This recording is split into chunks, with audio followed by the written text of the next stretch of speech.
Guys, welcome to my channel वैंजू world. और मैं आपके साथ शेयर कर रही हूँ वैंजू एफएफ वैन वुल्फ। और आज के पार्ट का नाम है यादों का भंवर। अगर आपने इसके पहले वाला पार्ट देखा होगा तो आप जानते हैं कि मैंने इस पार्ट का नाम ये क्यों रखा है। जैसे आपने देखा था कि अपने वैन गेजिंग, जाओ जिसो, चैंगलिंग एक डोमेन में फंस चुके हैं। और उस डोमेन की खासियत ये है कि वो आपको आपके अतीत में ले जाती है।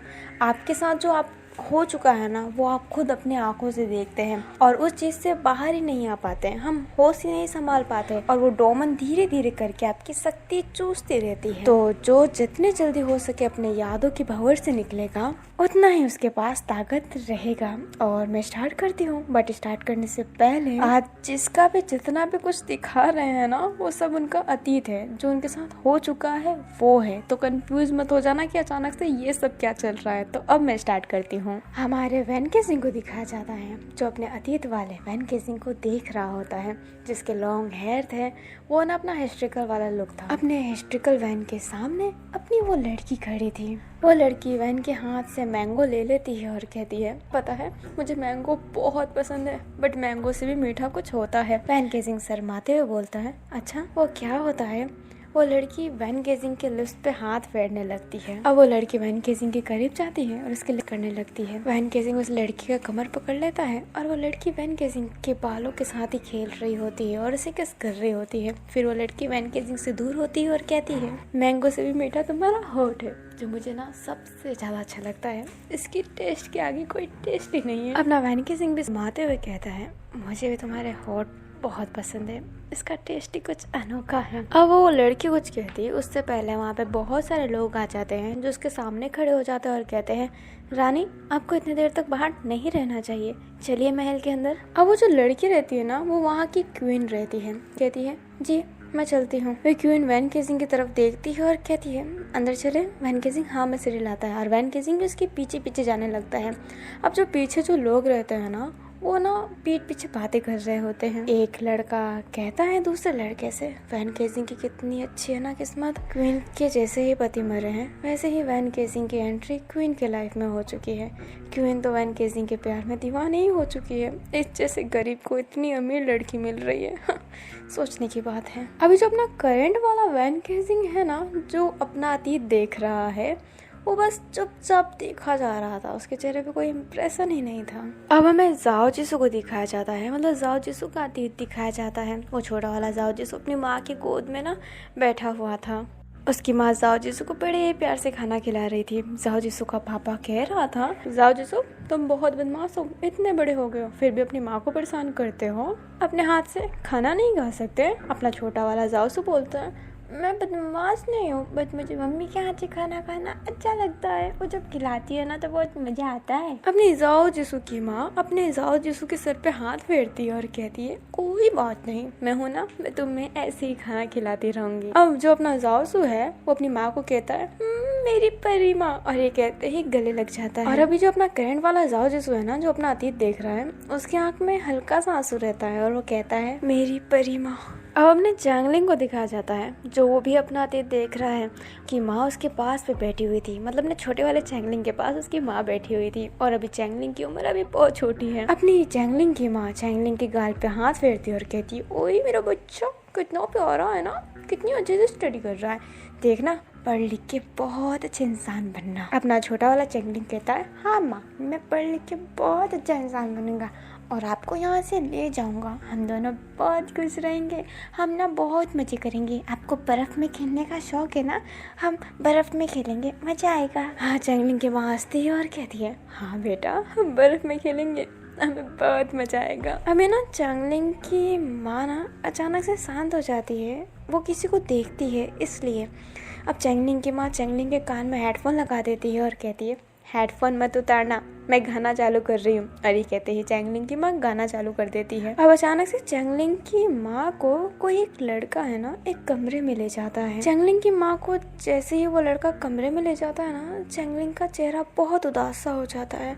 वो अपनी नजरें नीचे कर लेता है और अपने करंट वाले चैंगलिंग की आंखों में आंसू आने लगता है। करंट वाला चैंगलिंग अपनी माँ के कमरे की तरफ जाने लगता है, जिस कमरे में उस आदमी ने उसे घसीट के ले गया था। चैंगलिंग थोड़े ही कदम चलता है, तभी उस कमरे से बहुत तेज आवाज आने लगती है। चैंगलिंग की माँ के साथ वो लड़का ज़बरदस्ती कर रहा होता है। अपना छोटा वाला चैंगलिंग की आंखों में आंसू आने लगते हैं और अपना बड़ा वाला चैंगलिंग, अपना करंट वाला चैंगलिंग, उसको कुछ समझ में नहीं आ रहा होता है। उसकी हाथ पूरी धूज रही होती है। वो अपने हेडफोन को छू रहा होता है, अपने कान में लगा रहा होता है, बट गाना बज ही नहीं रहा होता है। चैंगलिंग बहुत कोशिश करता है बट गाना नहीं बजता।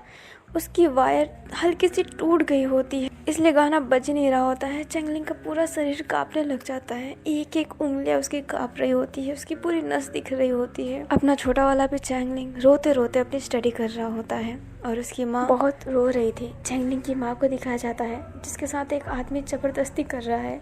चैंगलिंग की माँ अपने मुंह पे हाथ रख रही है ताकि चैंगलिंग को आवाज़ें सुनाई ना दे, बट वो आदमी उसकी हाथ हटा दे रहा है चेहरे से और बहुत ब्रूटली तरीके से उसके साथ इंटीमेट हो रहा है और चिल्लाया जा रहा है कि तू मेरी गुलाम है, तू मेरी रखेल है और एक रखेल ही रहेगी। तू किसी काम की नहीं है, तू किसी काम की नहीं है, तू एक चुड़ैल है, तुझे मर जाना चाहिए। फिर भी मैं तुझे जिंदा रख रहा हूँ, तू खुश रहे कि मैंने तुझे जिंदा रखा है, तो तू मर जानी चाहिए। अभी चैंगलिंग की माँ अपना हाथ अपने चेहरे पे ही रखने की कोशिश कर रही थी। वो उस लड़की की बात नहीं सुन रही थी, बट वो लड़का चैंगलिंग की माँ को बहुत कस के मरोड़ देता है। उसकी पूरी हाथ पूरी शरीर अजीब सी कर देता है। अपना करंट वाला चैंगलिंग नीचे गिर जाता है और एक बहुत तेज चीख चीखता है। ये आवाज़ पूरी डोमेन में गूंज रही होती है और ये आवाज़ अपने करंट वाले जाओ जिसू के कान में भी जाती है और अपने वैन केसिंग के कान में भी। वैन केसिंग पूरे डोमेन को देखने लग जाता है और वो कहता है वो बच्चा चैंगलिंग वो इस डोमेन में है ना। अब अपना जाओ जिसू उस डोमेन से ना दूसरे साइड में जाने की कोशिश करता है, बट वो अपने ही यादों के थोड़े और आगे चला जाता है। मतलब उसके थोड़े और आगे की यादें दिखने लग जाती है। वैन केसिंग देखता है कि वो क्वीन के साथ इंटीमेट हो रहा है। मतलब अपना हिस्ट्री का वाला वैन केसिंग क्वीन के साथ इंटीमेट हुआ था और वो दोनों नेकेड थे और क्वीन वैन केसिंग के शोल्डर पे ऐसे लेटी हुई थी। वैन केसिंग कहता है हम अपना रिश्ता सबके सामने कब एक्सेप्ट करेंगे। क्वीन कहती है बहुत जल्दी, बट उसके लिए तुम्हें मेरी तरह होना पड़ेगा ना। वैन केसिंग कहता है बोलो ना क्या करना है, क्या करना पड़ेगा तुम्हारी तरह होने के लिए। मैं सब कुछ करूँगा बट मैं तुम्हें पाना चाहता हूँ। क्वीन हंसती है और कहती है अच्छा पक्का सब कुछ करोगे ना। वैन केसिंग कहता है पक्का सब कुछ करूँगा। अरे कहते ही वैन केसिंग क्वीन को वापस किस करने लगता है। जाओसू को दिखाया जाता है जो वो भी भाग रहा होता है बट वो भी अपने अतीत के थोड़े आगे चला जाता है। जाओ जिसू देखता है कि उसकी माँ अपने विंग्स अपने छोटे वाले जाओ जिसू को दिखा रही होती है। हाँ गाइस, अपनी जाओ जिसू की माँ एक फेरी है, एक एंजल। अपना छोटा वाला जाओ जिसू उसके पंख देख के बहुत खुश हो रहा होता है और कह रहा होता है माँ आपके कितने प्यारे पंख हैं, आप कितनी अच्छी दिखती हो मेरी परी माँ। जाओ की माँ कहती है वो तो मैं हूँ, एकदम परी हूँ ना, पर मैं सिर्फ तुम्हारी ही परी हूँ। अभी अपने जाओ जिसू का बाप आता है और कहता है इतनी भी खूबसूरत नहीं है तुम्हारी माँ जितना बोल रहे हो। अब छोटा वाला जाओ जिसू हंसने लग जाता है और जाओ जिसू की माँ अपना मुंह फुला लेती है और कहती है मुझे बदसूरत बोला। अपने जाओसू का बाप कहता है हो तो बोलूंगा ही ना, बदसूरत चुड़ैल। जाओसू की माँ बोलती है मैं एक एंजल हूँ, तुम नहीं जानते मैं एक स्पेशल एंजल हूँ। जाओसू का बाप कहता है मैं तो नहीं जानता। तभी अपना छोटा वाला जाओसू कहता है मैं जानता हूँ, मेरी माँ एक एंजल है जो 2000 सालों से जी रही है।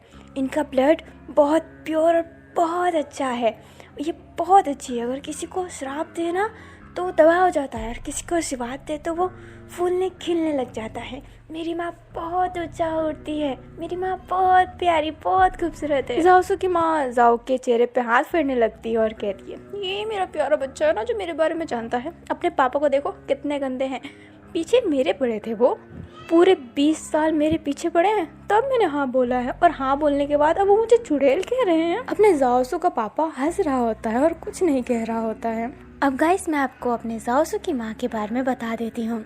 अपनी जो जाओसू की माँ है ना वो एक प्योर एंजल है जो 2000 सालों से जी रही है। अब ये जो परी है ना ये इस वर्ल्ड की लास्ट फेरी बची है जो इतनी रेयर और इतनी स्पेशल है।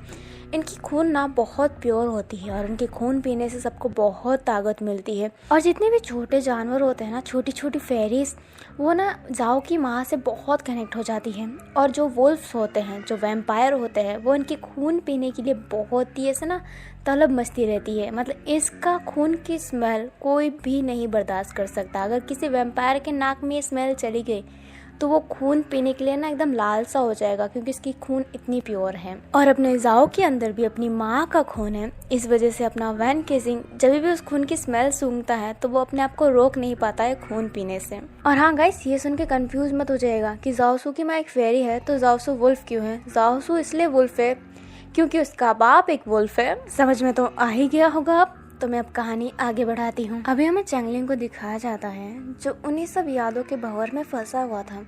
वो अभी भी रो रहा था, उसकी शरीर अभी भी कांप रही थी। उसके सामने उसकी माँ बैठी हुई थी जो अपने छोटे वाले चैंगलिंग को प्यार कर रही थी, और उसके पास में वो हरामी इंसान जो उसकी माँ को गलत गलत छू रहा था। अपनी चैंगलिंग की माँ कुछ कर भी नहीं पा रही थी क्योंकि उसके पास में उसका छोटा वाला चैंगलिंग जो था, वो जो लड़का रहता है, वो छोटे वाले चैंगलिंग से कहता है, तुझे पता है तेरी माँ मेरी रखेल है, तुझे पता है। चैंगलिंग की माँ कहती है, बस कीजिए, इसके सामने तो ऐसा मत बोलिए। वो लड़का चैंगलिंग की माँ पे गुस्सा होता है और कहता है, तू मेरे सामने जुबान लड़ाएगी। और ये कहते ही वो वहाँ से उठ जाता है और एक लोहे की सरिया लाता है जो बहुत गर्म रहता है, और वो चैंगलिंग के शरीर पे सटा देता है।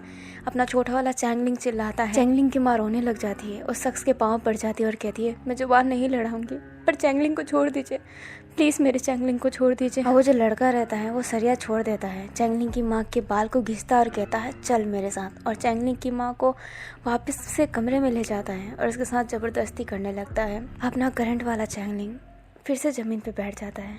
इस बार वो तेज चिल्लाता है और कहता है, मेरी माँ को छोड़ हरामी। अब ये आवाज़ वापस से सारे डोमेन में गूंजने लग जाता है।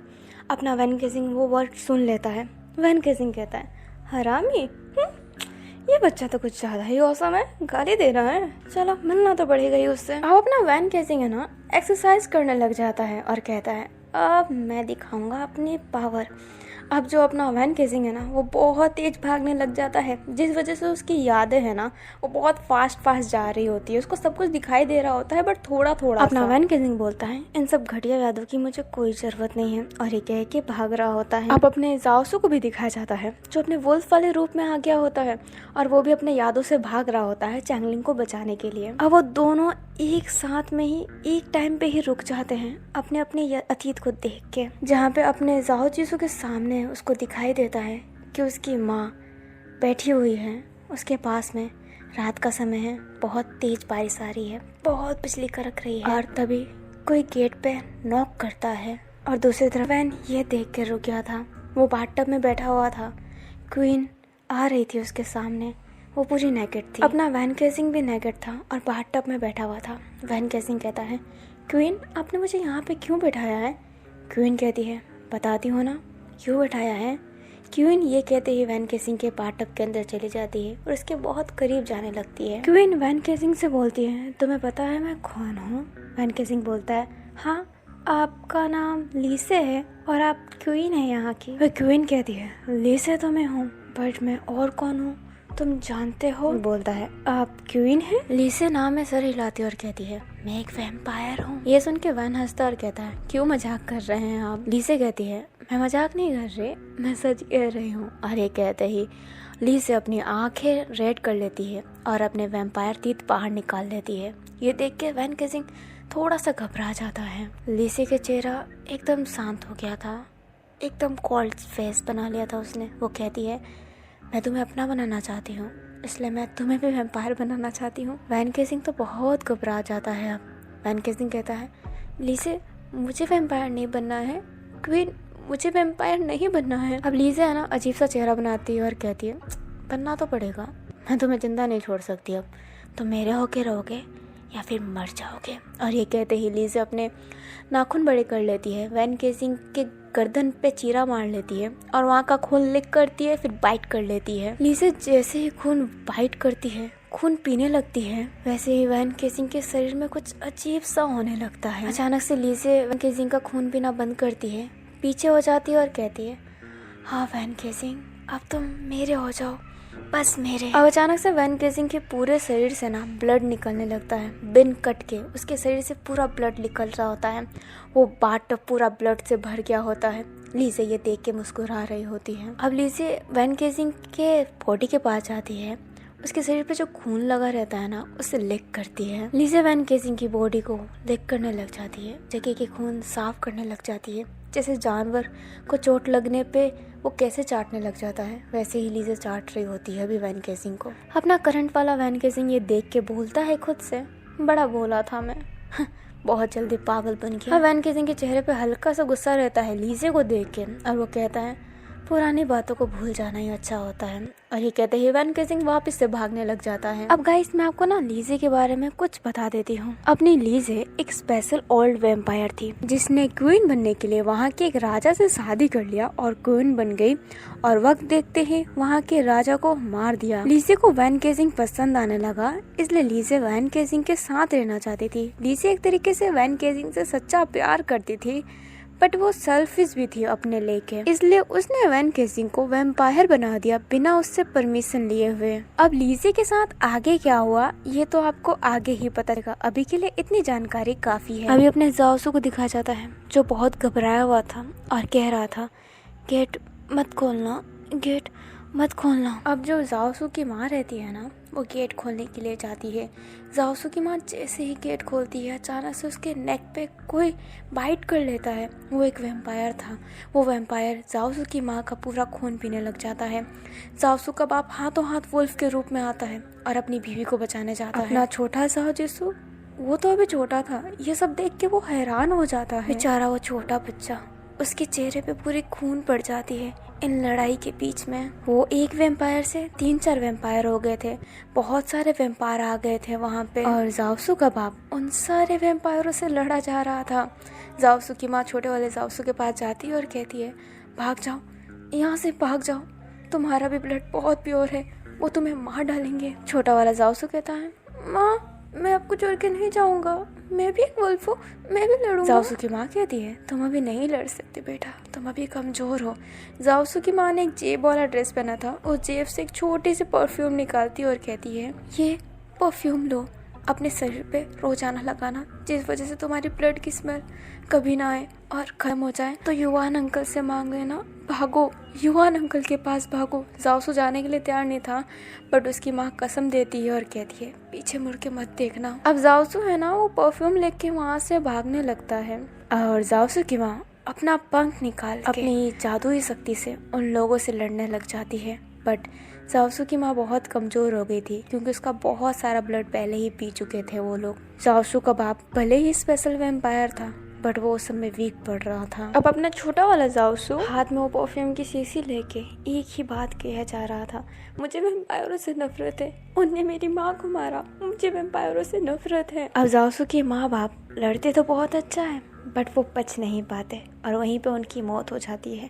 वो वैम्पायर लोग जाओसू की माँ का पंख उसके शरीर से अलग करके ले जाते हैं बेचने के लिए, क्योंकि उसकी माँ का पंख बहुत ही रेयर था। अपना प्रेजेंट वाला जाओसू एकदम शौक था, वो अपनी आंखों से अपनी माँ को दोबारा मरते हुए देख रहा था। वो पूरा टूट सा गया था, जमीन पे बैठा चिल्ला चिल्ला के रोया जा रहा था। अब अपने वैन केसिंग को दिखाया जाता है जो भाग रहा था और इसका जो भी अतीत था उसके पीछे पीछे जाया जा रहा था। अब गाइस यहाँ पे वैन भाग रहा है तो उसकी अतीत पूरी नहीं दिख रही, छोटी छोटी दिख रही है, वही मैं आपको हिस्से हिस्से में समझा दूंगी, ठीक है। एक फ्रेम में अपना वैन केसिंग एक सुनसान जगह पे था और उसकी बॉडी पे बहुत खून लगा था। दूसरे फ्रेम में वो बहुत हंस रहा था, बहुत सारे बच्चों के साथ था। तीसरे फ्रेम में वो बहुत सारे अंकल आंटियों के बीच में था और खुल के बात कर रहा था। और चौथे फ्रेम में वापस से उदास, सब कुछ खो गया ऐसा। और पांचवा फ्रेम दिखाया जाता है जिसमें बहुत सारी लाश पड़ी थी, अनगिनत लाश। एक लाश पे अपने वैन केसिंग ने पाँव रखा हुआ था और वो भी अभी भी हिस्ट्रिकल वाले लुक में था, और उसके पीछे से पंख भी निकले हुए थे, जैसे चमगादड़ के पंख होते हैं ना, same to same vane casing के पीछे वही पंख थे। अब हमें पांचवा फ्रेम दिखाया जाता है जहाँ पे अपना ये भाई वैन केसिंग के सर पे हाथ रखा हुआ है और वैन केसिंग नीचे बैठा हुआ है। अब हमें छठवां फ्रेम दिखाया जाता है जिसमें वैन केसिंग ये भाई के साथ प्रैक्टिस कर रहा होता है लड़ाई की, ऐसा ना हथियार चलाना सीख रहा होता है। अब अपना वैन केसिंग और तेज भागने लग जाता है और धीरे धीरे उसकी सारी अतीत दिख रही होती है कि कैसे लॉन्ग हेयर से उसके शॉर्ट हेयर हुए, कैसे उसने जिंदगी गुजारी। वैन केसिंग ने हर एक जगह पे एक न्यू गर्लफ्रेंड बनाई, बट किसी से ना वो खुश नहीं रह पाया, कोई भी उसे वो प्यार नहीं दे पाया। फिर वैन केजिंग ने धीरे धीरे करके अकेले ही रहना ज्यादा प्रेफर समझा किसी के साथ से अच्छा। बट वैन केजिंग फ्लर्टी होता रहा और उसने बहुत फ्लर्ट करना स्टार्ट कर दिया। वैन केजिंग पहले एक शरीफ सा लड़का था, भोला भाला सा, शर्माने वाला। फिर धीरे धीरे करके वो एक हरामी लड़का हो गया जो सबके साथ फ्लर्ट करता है, उसे किसी मतलब नहीं, सबकी बेइज्जती करना, वैसा वाला लड़का हो गया था। और वैन केजिंग अपनी यादों से ना बाहर निकल जाता है। उसने अपनी सारी याद देख रखी होती है और वो अपने साइड वाला डोमन तोड़ के बाहर चला जाता है, मतलब अपने योर से बाहर चला जाता है। अपना वैन केजिंग सामने खड़ा रहता है तो उसे दीवार दिखता है और कुछ नहीं, और वो आगे वैन केजिंग अपने अंगूठों को अपने दांतों में फंसाता है, वहाँ से खून निकालता है और बोलता है डोमेन की तोड़ने की शक्ति दे, दूसरों की यादों में जाने की शक्ति दे। और ये कहते ही वो जो ब्लैक कलर का बॉर्डर बना हुआ था ना वो खुल जाता है और वैन केजिंग उसके अंदर चला जाता है। और वैन केजिंग जैसे उस बॉर्डर के अंदर जाता है ना तो देखता है कि सामने जाओ जिसू बैठा हुआ है और रो रहा है, और उसका अतीत वहीं पे रुका हुआ है। उसकी माँ की लाश उसके सामने पड़ी हुई है, क्योंकि वो आगे चल ही नहीं रहा था जाओ, तो वो अतीत वहीं पे रुका हुआ था। वैन कहता है मैं तो चैंगलिंग की याद में जाना चाहता था ताकि मैं उसे बचा सकूं, इसकी याद में जाने की क्या जरूरत थी। बट एक बात है, सारे के सारे रोते ही रहते हैं। हम सबकी लाइफ दुख से भरी हुई है, चैंगलिंग की अच्छी हो बस, क्योंकि वो बच्चा ही तो है। अब हम जाता है, उसके कंधे पे हाथ रखता है और कहता है अब हमें चलना चाहिए, हमें चैंगलिंग को बचाना है। बट अपना जाओसू उसने अपनी आंखों के सामने ही अपनी माँ को मरता हुआ देखा था, इसलिए उसके वैम्पायर वाला गुस्सा उस पर वापस आ जाता है। वो उठ जाता है और वैन केजिंग का गला पकड़ लेता है और कहता है तुम वैम्पायर, मैं तुम्हें मार दूंगा, सारे वैम्पायर गंदे होते हैं, तुमने मेरी माँ को मार दिया, मेरा माँ का पंख ले लिया, मेरी भरी माँ को मार दिया। और अभी के लिए इतना ही। आई होप जिसो वैन केजिंग का गला दबाया जा रहा था बहुत तेजी से, बट अपने वैन केजिंग को कोई फर्क ही नहीं पड़ रहा था। वैन कहता है तुम इतनी मेहनत क्यों कर रहे हो, तुम्हें पता है ना मैं इमोर्टल हूँ, मैं नहीं मरने वाला। अपना जाओ जिसो फिर भी गुस्से में कहता है बट मैं तुम्हें मार डालूंगा। वैन केजिंग कहता है हद है, और ये कहते ही अपने पाँव को थोड़ा सा उठाता है और जाओ के पाँव पे लात मार देता है, जिस वजह से उसका थोड़ा सा बैलेंस बिगड़ जाता है। अब अचानक से अपना वैन केजिंग अपने दोनों पाँव को जाओ के गले में फंसा लेता है और उसके हाथ को कस के पकड़ लेता है। जाओ जमीन पे गिर गया होता है, इस वजह से जाओ को सांस नहीं आ रही होती है। वो वैन केजिंग का पाँव हटाने की बहुत कोशिश करता है, बट अपने वैन केजिंग ने उसे बहुत ही अजीब तरीके से पकड़ लिया था, उसके गले को इस तरीके से लॉक कर लिया था ना कि कोई भी अभी निकाल नहीं सकता था। बट अपना जाओ जिसू जैसे तैसे करके थोड़ी सी छलांग लगाता है, अपने पाँव को थोड़ा सा पीछा करता है और वैन केजिंग के मुंह पे मार देता है, जिस वजह से वैन केजिंग थोड़ा सा दूर हो जाता है और उसकी पकड़ भी थोड़ी सी लूज हो जाती है। और इस बात का फायदा उठाते हुए अपना जाओ जिसू वैन केजिंग के पकड़ से निकल जाता है। अब अपना वैन केजिंग अपने बालों का वो हेयर क्लिप निकालता है और उसे हथियार में कन्वर्ट कर लेता है। जाओ कहता है मुझे पता है कि तुम ऐसे नहीं मर सकते, बस इस हथियार से तुम मरोगे ही ना। अपना वैन केजिंग स्माइल करता है और कहता है इस हथियार से तो तुम भी मर सकते हो, क्योंकि ये प्योर चांदी जो है। अब मैं थोड़ी सी आपको डिटेल दे देती हूँ। जो अपना वैन केजिंग है ना वो इमॉर्टल है और उसके पास बहुत से पावर है, और ख़ासकर उसके पास हीलिंग की भी पावर है। उसको जब चोट लगती है ना तो वो बहुत जल्दी हील हो जाता है, बट चांदी से लगा हुआ घाव वो जल्दी हील नहीं कर सकता। और अपने जाओ जिसू का भी यही है कि चांदी से जो घाव लगता है ना वो उसको जल्दी हीलिंग नहीं कर सकता। अपने जाओ जिसू की हीलिंग वैन केजिंग से तो है, बट वो अपने चोट को हील कर देता है, बट चांदी से लगी हुई चोट वो जल्दी रिकवर नहीं कर पाता। अब अपना जो जाओ जिसू है वो वैन पे हमला करने लग जाता है। वैन उस हथियार को पकड़ लेता है और उसको अपने तरफ लेने की कोशिश करता है, बट जाओ जिसू वैन केजिंग को लात मार देता है और उस हथियार को लेके थोड़ा सा दूर होता है, फिर उस पे हमला करता है। अब वो दोनों ऐसे ही लड़ने लग जाते हैं। अपना वैन केजिंग जाओ को वो हथियार मारने ही वाला था, तभी उसकी हाथ अचानक से दूजने लगती है और वो अपने घुटनों पे आने लगता है। वैन केजिंग ये देख के समझ जाता है कि जाओ जिसू की खासकर शक्तियाँ चूस ली गई है। अपना वैन केजिंग जाओ के पास जाता है और कहता है तुम मेरे से बाद में भी लड़ सकते हो, बट तुम इस डोमेन की खासियत तो जानते ही हो ना कि तुम्हारी शक्तियाँ चूस लेगी तुम्हें यादों में फंसा के। वो बेचारा चैंगलिंग, उसके पास तो कोई भी शक्ति नहीं है, वो हमारा इंतजार कर रहा होगा। तुम अपने जिद के कारण किसी को मरता हुआ देखना चाहते हो क्या? अब ये बात सुन के ना अपना जाओ जिसू अपने जो हथियार है ना उसको फिर से हेयरपिन में कन्वर्ट कर लेता है और अपने बालों में लगा लेता है, बट उसका शरीर अभी भी धूज रहा होता है। जाओ बड़ी हिम्मत दिखा के अपने आप को उठाता है, बट वो गिरने ही वाला था। तभी अपना वैन केसिंग उसका कमर पकड़ लेता है, जिस वजह से वो गिरता नहीं है। जाओ जिसु वैन केसिंग से दूर होता और कहता है, मैं चल सकता हूँ, मेरी हेल्प करने की कोई ज़रूरत नहीं है। ये बात सुनते ही वैन केसिंग जाओ से अपना हाथ हटा लेता है और हाथ हटाते ही अपना जाओ जिसु नीचे गिर जाता है। वैन केसिंग स्माइल करता है और कहता है, बड़े जद्दी हो तुम। और ये कहते ही जाओ जिसु को अपना हाथ देता है और उसे उठा लेता है। अपना जाओ के लिए तैयार तो नहीं था, बट वैन केसिंग जबरदस्ती ही उसका हाथ पकड़ लेता है। फिर अपना वैन केसिंग जाओ का हाथ पकड़ के उसे उसकी यादों की भंवर से ले जाने की कोशिश करता है। अब अपना वैन केसिंग भी ना जाओ की यादें देख सकता था कि उसके साथ क्या क्या हुआ था। वैन केसिंग चल रहा होता है और जाओ जिस भी उसके साथ चल रहा होता है। वैन केसिंग की नज़र छोटे वाले जाओ पे पड़ती है, जो अपनी माँ की कब्र के पास रो रहा था और उसके सर पे जिन युवान ने हाथ रखा हुआ था। आप जानते हैं ना, जिंगबे युवान, अपना युवान उसने हाथ रखा था और उसके पास में वूशी भी था। अब वो ऐसे ही चल रहे होते हैं और अपने जाओ की सैड यादें देख रहे होते हैं। अपना जाओ से बोलता है, सीधा देखो, आसपास मत देखो। अपना वैन केसिंग बोलता है, ठीक है, मुझे भी तुम्हारी यादें देखने का कोई शौक नहीं है। जाओ बोलता है, गुड। अब अपने वैन केसिंग और जाओ जिसु जब थोड़े और आगे जाते हैं ना, तब अपना जाओ जिसु 11 साल का हो गया था। वैन केसिंग देखता है कि 11 साल वाला जाओ जिसु बड़े गुस्से में है और वो एक वैम्पायर को बहुत बुरी तरीके से मार रहा है। उसके सीने में चांदी के हथियार बार बार डाला जा रहा है। अभी इस समय जाओ जिसु, अपने वाले जाओ जिसु के चेहरे पे कोई इम्प्रेशन नहीं था, बट वैन केसिंग को बहुत ही अजीब लग रहा होता है,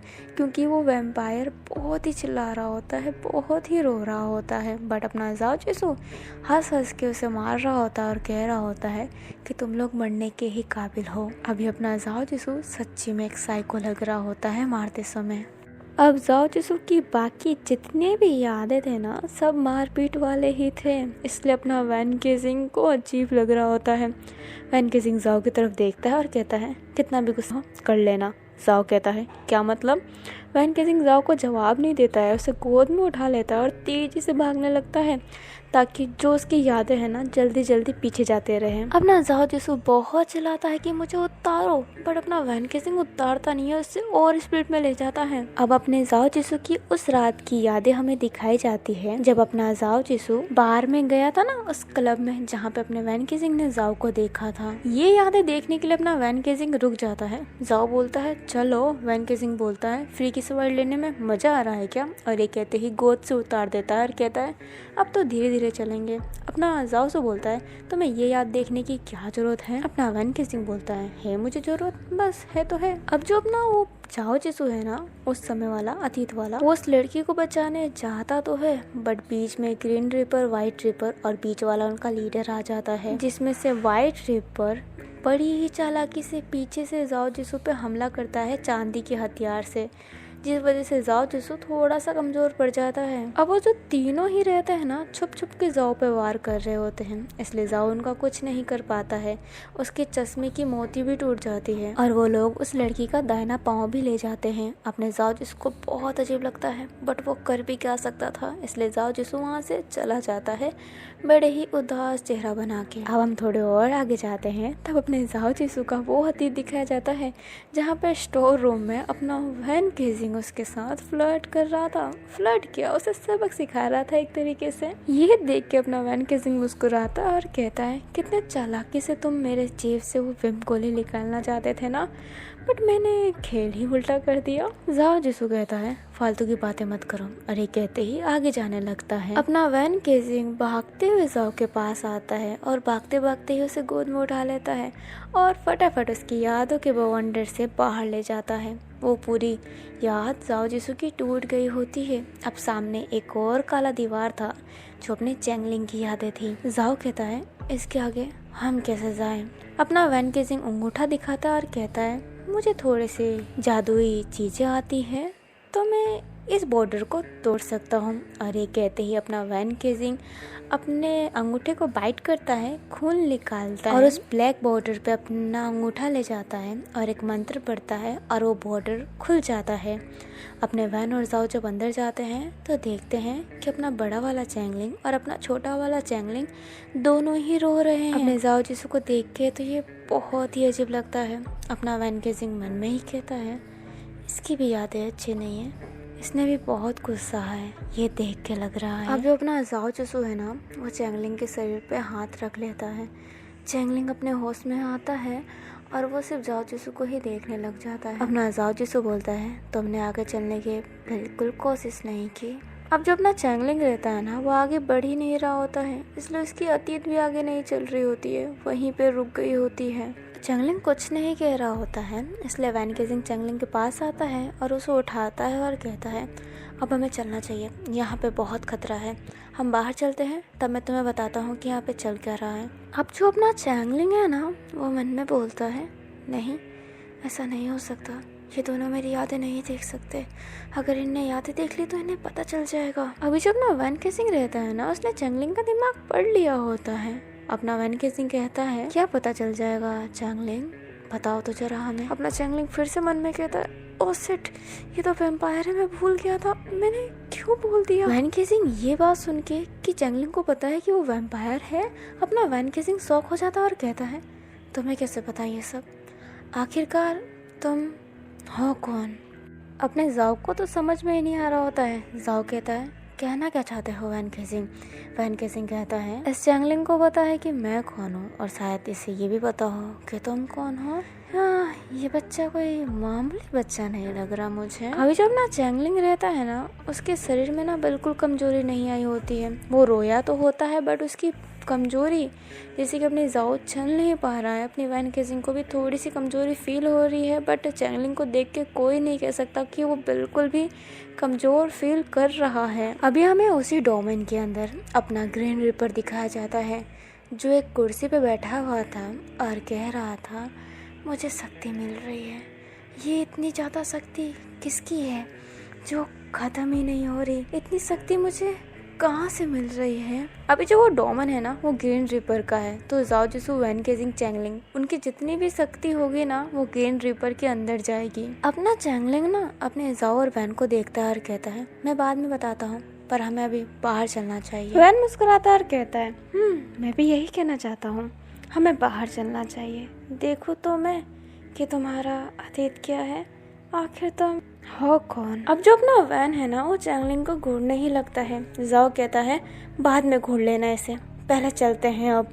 और ये कहते ही जाओ जाने वाला रहता है, तभी चैंगलिंग जाओ का हाथ पकड़ लेता है और कहता है, कहीं जाने की जरूरत नहीं है। जाओ कहता है, क्या मतलब। चैंगलिंग कहता है, तुम बस पता लगाओ कि यहाँ पे कोई है तो किस जगह पे है, कितने दूर है, ये तुम दोनों पता लगा सकते हो।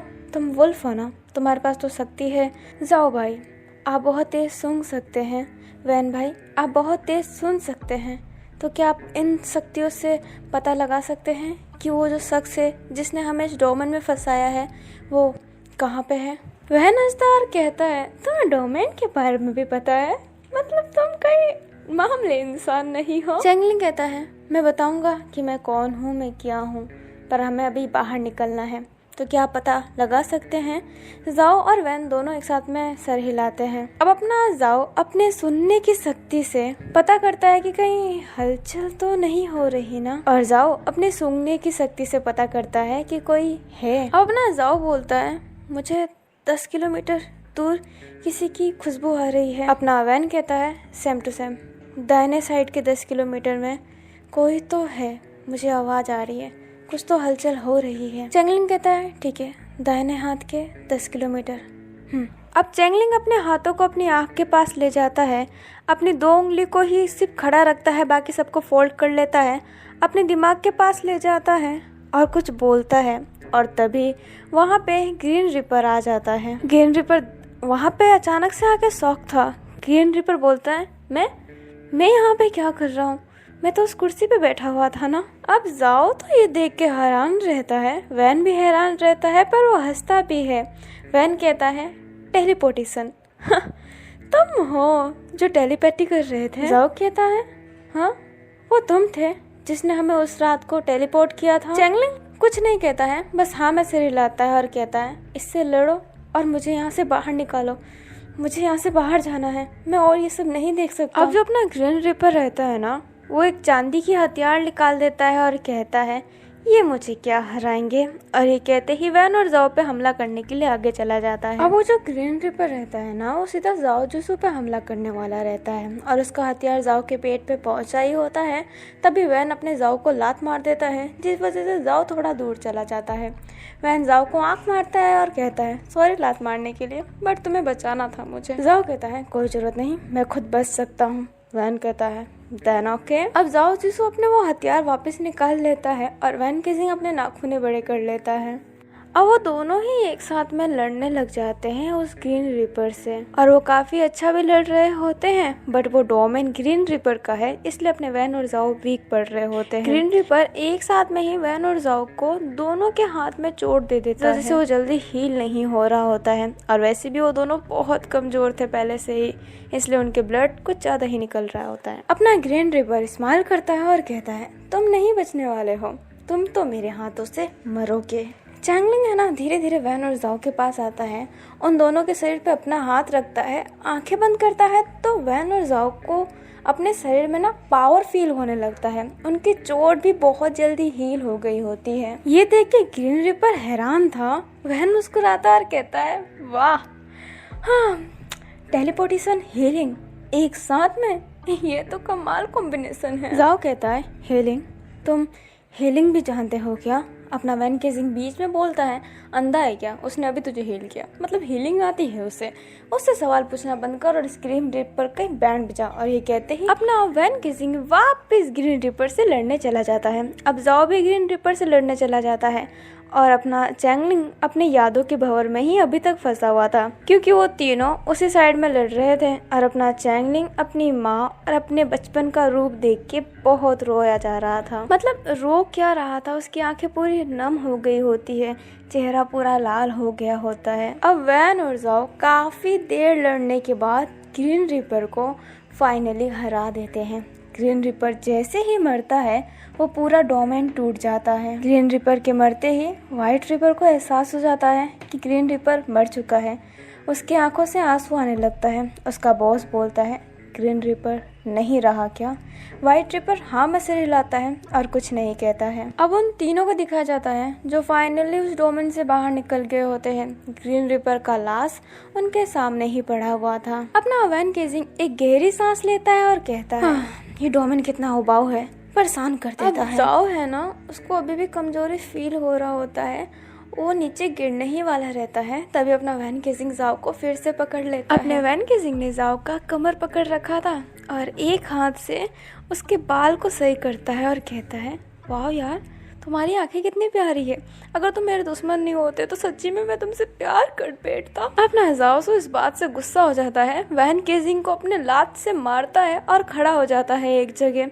वैन किसिंग बोलता है तुम इतने कमजोर हो बट तुम मुझे मारने के लिए हमेशा आगे रहते हो। अपना जाओसू कहता है बदतमीज, मुझे छूने की हिम्मत कैसी हुई? अपना वैन किसिंग अजीब सा फेस बनाता और कहता है हाँ चुप करो, एक ही बात सुन के मैं परेशान हो चुका हूँ। वैन किसिंग चैंगलिंग के पास जाता है और कहता है तुम ठीक तो हो ना? चैंगलिंग सिर्फ हाँ में सिर हिलाता है और कुछ नहीं कहता है। अपना वैन किसिंग कहता है ठीक है, अब हम डोमेन से बाहर निकल गए हैं तो तुम मुझे बताना चाहोगे कि तुम एक्चुअली में हो कौन? चैंगलिंग नाम तुम्हारा रियल नाम तो है ना? चैंगलिंग कुछ नहीं बोल रहा होता है। वैन किसिंग गुस्से में अपनी आंखें रेड कर लेता है और कहता है देखो मुझे गुस्सा मत दिलाओ छोटे बच्चे, नहीं तो तुम्हारे साथ क्या होगा तुम जान भी नहीं पाओगे। जो है जैसा है बता दो मुझे। अब चैंगलिंग कुछ कहने ही वाला था, तभी चैंगलिंग की नज़र वैन किसिंग के पीछे पड़ती है जहाँ से एक भाला उनकी तरफ आ रहा होता है। चैंगलिंग फटाफट अपने और वैन किसिंग को साइड में कर लेता है। वैन किसिंग उस भाले को देख के बोलता है हाँ ये मुझे बात करने नहीं देंगे। वैन किसिंग जब सीधा खड़ा होता है तो वहाँ पे व्हाइट रिपर आ जाता है। अब जो अपना जाओसू रहता है ना, वो कमजोर रहता है बट वो लड़ाई के लिए तैयार हो जाता है कि मैं भी लड़ूंगा। वैन किसिंग कहता है खुद को संभाल नहीं सकते, लड़ाई क्या करोगे, खुद को संभालो, मैं इसे संभालता हूँ। अपना वैन केजिंग जाओ से फिर कहता है उस ग्रीन रिपर के पास रहो, ये वाइट रिपर उसके लाश के पास पहुँचना नहीं चाहिए, नहीं तो वो उसकी शक्ति अब्सॉर्ब कर लेगा। वाइट रिपर स्माइल करता है और कहता है तुम बहुत जानते हो मेरे बारे में। वैन केजिंग कहता है मैं सबके बारे में जानता हूँ बेटे, अब लड़ अपने बाप से। और ये कहते ही वैन केजिंग लड़ाई करने के लिए चला जाता है। अब वो जो वाइट रिपर रहता है ना, वो वैन केजिंग को भाला मार ही नहीं पा रहा होता है, क्योंकि वैन केजिंग अपने शरीर को बहुत जल्दी शिफ्ट कर ले रहा होता है। मतलब कभी इंसान बन जा रहा होता है, कभी बैट बन जा रहा होता है। इस वजह से निशाना लगाना बहुत मुश्किल हो रहा होता है। अपना वैन केजिंग वापस इंसान वाले रूप में आ जाता है और कहता है हाँ, डोमेन में मैं ये नहीं कर सकता था, वहाँ पे मेरी शक्ति, यहाँ पे मैं एक शैतान हूँ जो यहाँ का राजा है, तुम सब मरोगे मेरे हाथों से। अरे कहते ही वैन केजिंग आता है। अपना जाओ सुना ग्रीन रिपर के लाश के पास ही खड़ा हुआ रहता है और चैंगलिंग उससे थोड़ा सा दूर।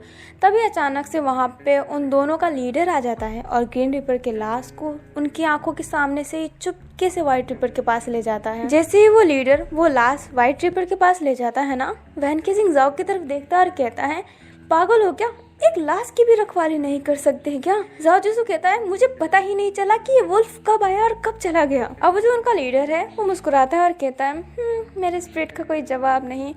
देखा, अब ये सुन के वैन केजिंग को गुस्सा आता है। वो जाओ जिसु से बोलता है खाक के स्पेशल वुल्फ हो तुमसे कमजोर वुल्फ तुम्हारे सामने एक लाश को उठा के ले गया। एक लाश ही तो था, इंसान थोड़ा था जो खुद चल के चला गया। अब कमजोर बात सुन के उस वुल्फ को गुस्सा आ जाता है और वो कहता है मैं कमजोर नहीं हूँ, मैं तुम लोगों को मार सकता हूँ। वैन केजिंग कहता है बेटे अपने औकात में रह के बात करना। अब वो जो वुल्फ रहता है वो गुस्सा हो जाता है और कहता है अच्छा। वैन कहता है हाँ तुझे तो खाना पड़ेगा। अब वैन केजिंग इतना तेज स्पीड दिखाता है ना कि किसी को समझ भी नहीं आता कि वैन केजिंग अभी कहाँ पे है। वैन केजिंग काफ़ी स्पीड में था और वो वुल्फ को इतना तेज मार रहा होता है कि वुल्फ को कुछ दिखाई ही नहीं दे रहा होता है। और यहाँ की जाओ जिसु भी हैरान था कि वैन केजिंग की स्पीड इतनी ज़्यादा है क्या। जाओ मन में कहता है मेरी स्पीड भी ज़्यादा है बट इसकी तरह नहीं है, ये तो दिखाई ही नहीं दे रहा। अब वो जो व्हाइट रिपर है ना, वो इन सब को देख के ग्रीन रिपर के सर पे हाथ रखता है और ग्रीन रिपर का जो शरीर है ना वो अपने वाइट रिपर के अंदर जाने लगता है। उसकी हड्डियां, खून, एक एक हिस्सा उसके अंदर जाने लगता है हाथ के थ्रू। जाओ जिसु ये देख के हैरान रहता है। चैंगलिंग कहता है जाओ भाई उस वाइट रिपर को रोकिए, वो भी डोमेन यूज कर सकता है। व्हाइट रिपर और ग्रीन रिपर की एक खासियत होती है। जाओ सु कहता है कैसी खासियत? चैंगलिंग कहता है पहले उसे रोकिए। जाओ फटाफट उसके पास जाता है, वो डोमेन बनाने का सिंबल कर ही रहा होता है, तभी अपना जाओ जिसु उसके दोनों हाथ काट देता है, क्योंकि डोमेन बनाने के लिए हाथ का सिंबल बहुत जरूरी होता है। अपने एक तरफ वैन केजिंग ने वुल्फ को इतने बुरी तरीके से मार दिया था और दूसरी तरफ जाओ ने व्हाइट रिपर का हाथ ही काट दिया था और वो दोनों एक साथ में ही खड़े थे और वो वुल्फ और अपना व्हाइट रिपर जमीन पे पड़ा हुआ था। अब जो अपना चैंगलिंग है ना, वो वैन और जाओ की तरफ आ रहा होता है और कह रहा होता है ग्रीन रिपर और व्हाइट रिपर एक अटूट बंधन से बंधे रहते हैं, वो एक दूसरे को छोड़ के किसी के साथ नहीं रह सकते। उनकी एक खासियत होती है कि उनमें से कोई भी मरा तो वो उसकी शक्ति यूज़ कर सकते हैं। जैसे मैं मरा तो मेरी पार्टनर वे हीलिंग की शक्ति यूज़ कर सकता है मुझे अपने शरीर में समा के।